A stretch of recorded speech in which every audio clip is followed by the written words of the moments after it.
Doktor. Susah.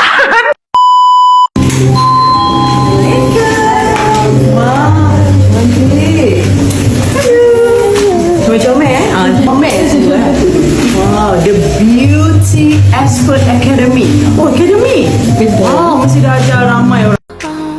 Let me show you how proud I am to be yours. Leave this just a mess of my I datang sini sebab nak keringkan ketiak I. Hati I becak.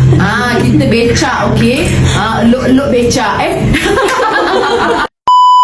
Kita tengok jadi tidak. Okey, kita dah start dah treatment dia BTA. Okey, bukan BTS yang Korea tu. BTA. So diorang akan itulah dia. So dia akan hilangkan peluh kita. Kita tengok hasil dia. Okey, tak sakit weh. Dia macam agak rasa selesa. Okey lah, tak sakit langsung. Siap boleh tengok.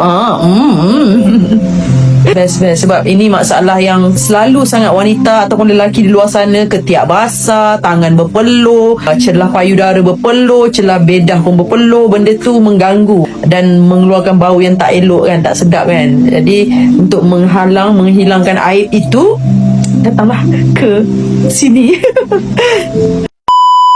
Ya Allah, memang puas hati sangat Kak Salina datang sini. Dekat sini semua rawatan diselia oleh siapa? Oleh Dr. Mas. Dia bukan calang-calang tau, bukan kaleng-kaleng. Antara top 100 aesthetic beautician in Malaysia dan juga industri specialist yang memang terkenal dalam bidang aesthetic professional. So korang jangan ragu-ragu, okey? Dan yang bestnya Dr. Mas ni digunakan hanya premium, high grade treatment products, okey? Jadi bukan biasa-biasa, bukan orang kata murah-murah punya, tak, tapi high performance korang.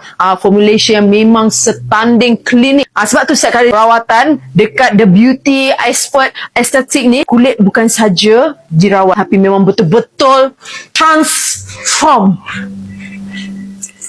Cantik kan?